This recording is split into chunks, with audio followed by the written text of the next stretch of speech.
Amigas y amigos, sean bienvenidos a este su espacio de Radio Fungló de hoy, un día especial, 13 de febrero. Celebramos el Día Mundial de la Radio y con este motivo nos distingue con su presencia el secretario general de la Comisión Nacional de UNESCO, Jesús Paniagua. Bienvenido, Jesús, a este espacio. Muchísimas gracias por la invitación. Yo muy contento de estar aquí. Qué bueno, Jesús. Vemos que eres bastante joven y eso nos enorgullece, que personas capaces, jóvenes, pues puedan asumir cargos con relevancia y que puedan incidir sobre todo de manera positiva en la sociedad. ¿Qué tal ha sido tu experiencia en esta designación y desde qué año estás ejerciendo como secretario general de esta comisión? Bueno, desde el 2020, agosto de 2020, asumimos la posición y la verdad que la UNESCO, como te digo, todo es como un enamoramiento. Tú vas cada día descubriendo un poco más de lo que hace la UNESCO en el país y te va como enamorando en los diferentes sectores, porque recordemos que la comisión maneja los sectores de educación, de cultura, de las ciencias, tanto naturales como sociales, y en cada uno de esos sectores entonces se van aplicando políticas de acción de la UNESCO. Por ejemplo, en el 2020, cuando llegamos en la pandemia, fortalecimos mucho la educación a distancia, la capacitación de maestros para que puedan enseñar de forma virtual, darle a ellos las herramientas que por lo general no la desconocían. En el campo del sector cultura, entonces reforzamos a los más necesitados, a los portadores de tradición que necesitaban una ayuda porque no tienen una forma de sostenerse. Y bueno, y ahí fuimos descubriendo poco a poco todo lo que hace la UNESCO y ha sido una especie, como te dije al principio, de un noviazgo. Interesante. Hoy precisamente Día Mundial de la Radio, una iniciativa que surge en el 2011, ¿verdad? Y nace desde la UNESCO. Quisiéramos conocer un poquito más de cómo surge esta efeméride, cuáles son los objetivos específicos que identificó la UNESCO para que se celebre y cuáles son las dinámicas que se desprenden de ella. Sí, bueno, eso, exacto. 13 de febrero del 1946, si no me equivoco, porque ese día, 13 de febrero, se inauguró la radio de la ONU. Okay. Y por eso le pusieron esa fecha, luego de que la agencia española propusiera su proclamación. Y la verdad es que la radio, en el contexto, es muy bonito celebrar este día, en el contexto histórico, por todo lo que ha sido la radio en términos de la libertad de expresión, de la diversidad cultural, de las diferentes opiniones, programas de entretenimiento, en fin, todos estos años y lo que ha significado para el desarrollo de las sociedades quizás sea invaluable. Y es muy bonito ver que hoy en día, por ejemplo, esa génesis que nació a partir de la radio pueda ahora convertirse en uno de nosotros como jóvenes, algo que quizá lo que más escuchamos, que son los podcasts, los podcasts que hablábamos ahorita. Entonces yo creo que tenemos mucho motivo para celebrar el día de hoy. Quizás el objetivo principal de este día sea sensibilizar y concientizar de la importancia de la libertad de expresión. Yo creo que eso es combatir todo lo que sea fake news. Yo creo que la UNESCO procura mucho esas acciones en los países miembros. A nosotros, obviamente, República Dominicana, a pesar de la brecha digital, ¿verdad?, que tenemos todavía, se ha ido cerrando. El Estado dominicano ha hecho esfuerzos, ¿verdad?, para reducir esa brecha digital, pero somos un país que está medianamente conectado. Por lo menos en los cascos urbanos se puede decir que este es un país que goza de mucha conectividad y la radio se ha adaptado mucho a eso. Como tú bien dices, la radio ha tenido un poder de adaptación increíble y se ha convertido en un medio más importante hoy que nunca. Eso que tú haces referencia respecto al tema de combatir, por decirlo de alguna manera, el tema de los fake news en una época de la posverdad, del amarillismo, ¿qué rol tú entiendes que viene a jugar la radio en este sentido, sobre todo de manera local en República Dominicana? Si manejas alguna información específica o alguna dinámica que ustedes hayan identificado para una campaña para poder iniciar a contrarrestar este mal que nos aqueja en la región y en el mundo? Sí, bueno, a nivel de internet sí que se hace mucho en cuanto a catalogar los fake news de diferentes portales que pueden subir una noticia. Y aquí de manera local nos enfocamos mucho en los centros tecnológicos comunitarios, en los CTC. Más que combatir, lo que hacemos es fortalecer las plataformas que tenemos a través de los clubes juveniles, a través de las escuelas asociadas a la UNESCO, que son un sinnúmero de escuelas que llevan los programas de la UNESCO de forma voluntaria. Capacitamos ahí a personas jóvenes, estudiantes, para que utilicen este medio de comunicación para informar y para ejercer la democracia. Claro, excelente. Un joven, por ejemplo, que nos escuche, una persona que tenga una plataforma digital, radial, ¿de qué manera se puede acercar a ustedes ya como institución? ¿Y cuáles ofertas ustedes tienen a disposición para que se edifiquen en materia formativa o cualquier tipo de taller que ustedes vayan haciendo? Sería interesante ver cómo pudieran quizás los jóvenes aprovechar más la UNESCO en República Dominicana. Bueno, si usted que nos escucha es un joven de 18 a 35 años, entonces debe de acercarse a nosotros para que pertenezca a lo que se llama Club Juvenil UNESCO. Ese club juvenil, aparte de muchísimas capacitaciones que dan en los diferentes temas de UNESCO, medioambientales, sociales, culturales, aparte de esas capacitaciones, entonces te permite tener un acercamiento con la organización, no solamente aquí local, sino también tenemos jóvenes que han visitado la sede de UNESCO, que han ganado premios importantes, que ha sido reconocido por la institución, no la comisión, por la UNESCO como organización. Y tenemos, por ejemplo, la primera mujer, la oficial de programas de Dakar, la primera mujer es una joven dominicana que pertenecía al club de UNESCO y por su participación en el club y en la organización hubo una vacante en un momento determinado, así como hay cada cierto tiempo muchísimas opciones. Ella aplicó y ella está representándonos de la mejor forma. Mira qué bien. Tú sabes, Jesús, entonces en ese sentido, aparte del tema de la edad, ¿qué otro requisito específico se necesita en ese sentido? ¿Y cuáles quizás son las diversas áreas por las cuales un joven se puede incorporar en ese sistema de voluntariado? Muy bien. No, es básicamente que su edad y que tenga voluntad y que quiera aprender y que quiera formarse, básicamente. Entonces, las diferentes áreas que puedes, por ejemplo, ahora mismo, este año hemos abierto, porque como son tantos programas, se van abriendo por capítulos.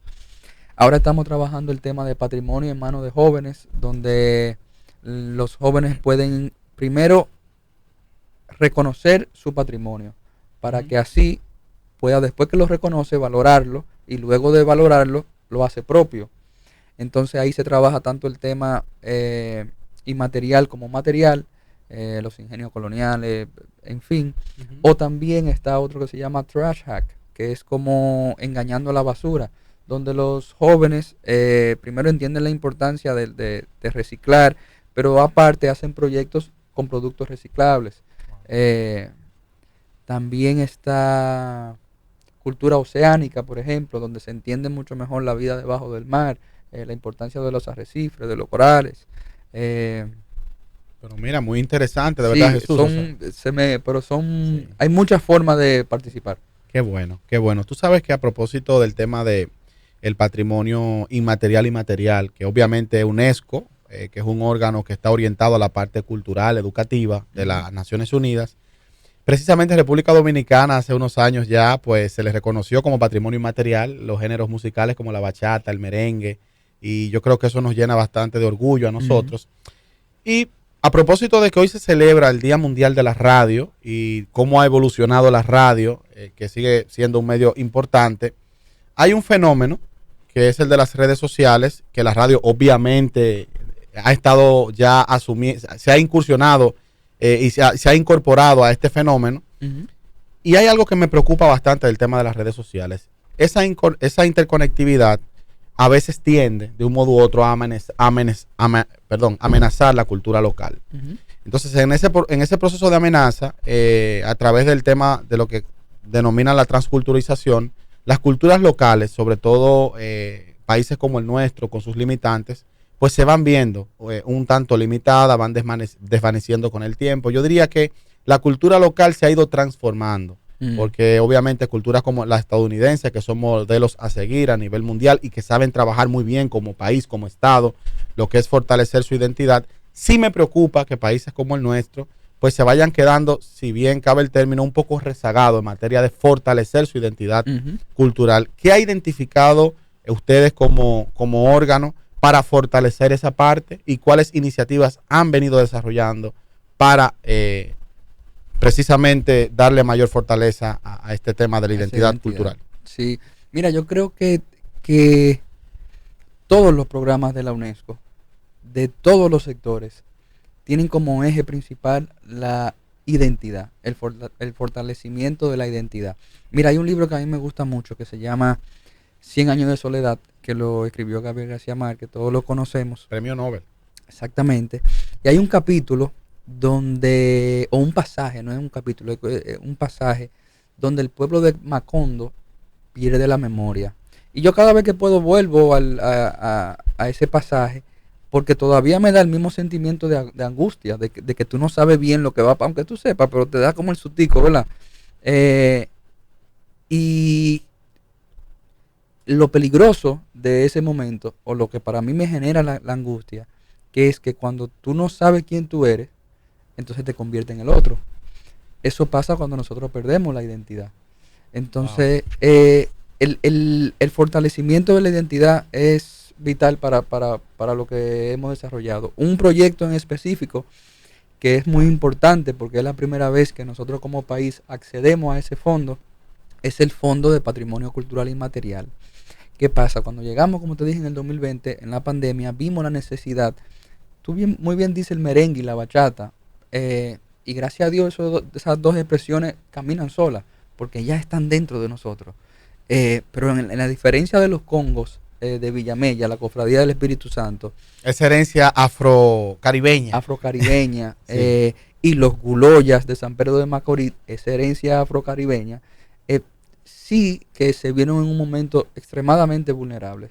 Entonces sometimos ese proyecto, que gracias a Dios pudimos conseguirlo, para fortalecer la identidad de esas dos expresiones y sobre todo para que haya un futuro, para que sirva para las futuras generaciones. Y ahí tú puedes ver una escuela de danza de guloyitas, por ejemplo. Si tú vas a la cofradía, tú ves como la nieta está ahí bailando. Entonces, para que esa tradición no se pierda, porque es parte de nosotros, es parte de nuestra identidad. Interesante. Tú sabes que a propósito del merengue y la bachata, como tú bien expresas, esa herencia afrocaribeña o afrodescendiente que nosotros tenemos, básicamente el merengue y la bachata nace de ahí, nace de esa expresión. Entonces yo creo que es muy importante y qué bueno que ustedes han puesto sus ojos, porque a veces son culturas ya que por el tiempo se van quedando rezagadas, ciertos intereses pues están puestos en otros lados y eso hace que por lo menos esto no sucumba ante el tiempo. Sí. Tú sabes, Jesús, que me interesa bastante que podamos adentrarnos, a propósito de tú citar a ese afamado autor, Gabriel García Márquez, colombiano, premio Nobel, también conocer un poco de tu faceta como autor de libros. ¿Cuáles obras has escrito y cuál te ha marcado más? Todas tienen un sentido muy especial. Por ejemplo, las primeras, Duendes de Sueños Rotos, en el 2010. Cuando escribí la novela, yo no sabía que estaba escribiendo una novela. Para serte sincero, yo quería escribir un cuento. Y ese cuento porque estaba en un curso de cuentos. Y ese cuento se fue alargando, hasta que se convirtió en una novela corta. Pero yo la verdad que no tenía ninguna erudición de las técnicas narrativas, ni qué es lo que estaba haciendo. No. El libro lo publiqué, o sea, fui a una imprenta, pero para mis amigos. Y de ahí gustó mucho, incluso Unive lo puso como sala de lectura. Interesante. Y ahí, entonces luego de eso, pensé ya que eso es lo que yo iba a hacer, escribir ese libro. Conocí una historia que me llamó poderosamente la atención porque trabaja el trastorno límite de la personalidad, cuando una persona no puede amar a otro ser humano aunque quiera. ahí nació una historia.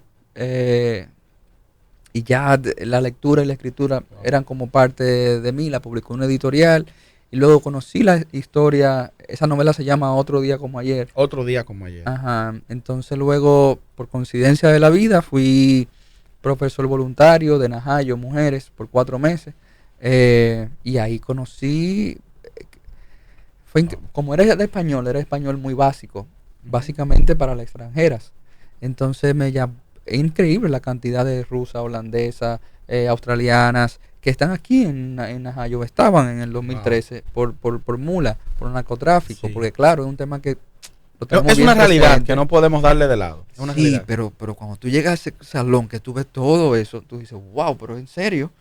Entonces, bueno, ahí nació una novela que se llama Memoria de una mula, pero no me sentía con las herramientas, entonces tuve que ir a hacer un máster en literatura y crítica literaria para poder contar esa historia Wow. como yo entendía que se debía contar. Bueno, y ahí, gracias a Dios, publiqué también esa novela. Interesante, muy interesante, porque al final, y por eso quise hacerte traer el tema a colación de las obras que has podido poner en circulación, porque yo creo que lo interesante de todo esto, lo interesante de que se pueda promover la radio, es porque sirve también como vehículo para fortalecer la cultura. Ujú. Y también órganos internacionales como la UNESCO también ayudan bastante a fortalecer lo que es la identidad local de los países Sí. y regional, porque tenemos a veces culturas compartidas en Sí, Latinoamérica. sí. Y eso yo creo que la radio también nos acerca, es un vehículo que nos Ujú. acerca en ese sentido.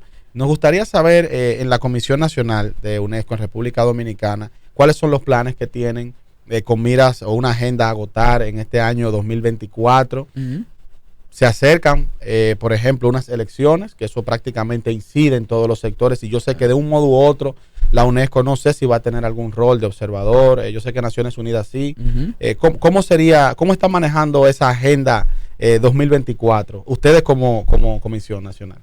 Este 2024 estamos, bueno, con el proyecto que te comenté de los Congo y los Guloya, y en noviembre relanzamos la red de escuelas asociadas a la UNESCO. Para la UNESCO una de sus prioridades es la educación, y estamos integrando la microrobótica y la microciencia en el currículo escolar. Se están capacitando un sinnúmero de maestros de escuelas públicas, se ha regalado kits microrobóticos y le tenemos mucha fe y esperanza a la implementación de ese proyecto piloto que empezó este año. Es muy importante que se puedan los estudiantes conocer y trabajar con la microciencia y la microrobótica. Sí, esos serían nuestros 2 proyectos, tanto en cultura como educación. Bueno, que Prioridades. básicamente es a lo que ustedes van Sí, orientados. sí, pero bueno, también con la ayuda del Ministerio de Medio Ambiente trabajamos mucho los temas medioambientales, el cambio climático, Ujú. en diferentes cursos, capacitaciones. Todo eso tiene un movimiento en conjunto y muy de la mano. No sé si la UNESCO va a tener presencia en las elecciones, sí lo va a hacer a través de la corrección de los fake news. Ok. La UNESCO se encarga mucho, sobre todo en los periodos de elecciones, de catalogar y de eliminar y combatir todos los fake news. Yo creo que eso sería, no habría mejor aporte que ese. Sí. Definitivamente al final lo importante es identificar una problemática y poder aportar desde su rango de acción, y yo creo que con eso la UNESCO como entidad está haciendo un trabajo extraordinario, y eso hay que celebrarlo, eso hay que resaltarlo. Ujú. Y yo entiendo que ese tipo de iniciativas el propio Estado, como ha pasado hasta ahora, debe de asumirla y debe también de potencializarla, porque al final yo me imagino que ustedes identifican áreas de mejora, por llamarlo de alguna manera, y simplemente la fortalecen, pero lo ideal es que para que sea sostenido el Estado debe de Sí. asumirla, para que eso entonces se mantenga allá y se establezca. Así es. Jesús, muchísimas gracias, de verdad, para nosotros ha sido un gran honor, un gran privilegio en este Día Mundial de la Radio, haberte tenido con nosotros. Nos gustaría que, si lo consideras así, puedas compartir un mensaje con esa audiencia, sobre todo joven, esa audiencia estudiantil que nos sintoniza aquí en Radio Funglode, cómo pueden identificar en su entorno, en su comunidad, a través de los propios sistemas de voluntariado, aportar a Ujú. su país. Ujú. Mira, yo creo que la mejor forma de aportar de un joven ahora es a través de la formación, que él tenga la voluntad de formar en lo que él quiera, o sea, en el rango de lo que a ti te guste, pero que eso que a ti te guste, tú decidas formarte, que tú decidas educarte en eso que te guste. Yo creo que esa es la mejor contribución que tú le puedes hacer al país. Excelente. Bueno, Jesús, como dije anteriormente, un gran privilegio para nosotros. Invitamos a toda nuestra audiencia que se mantenga de cerca con nosotros en el marco de la celebración de esta efeméride tan importante como lo es el Día Mundial de la Radio, hoy 13 de febrero, y recordarles, señores, que la radio es ese gran pasajero, ese gran acompañante que está ahí siempre presente para que tus días pues no sean, vamos a decirlo así, tan solitarios en el caso de las personas que se desplazan a sus trabajos, las personas que están en el hogar, que están en sus oficinas. La radio siempre está presente. Así que muchísimas gracias y esto fue una entrega más de Radio Funglode.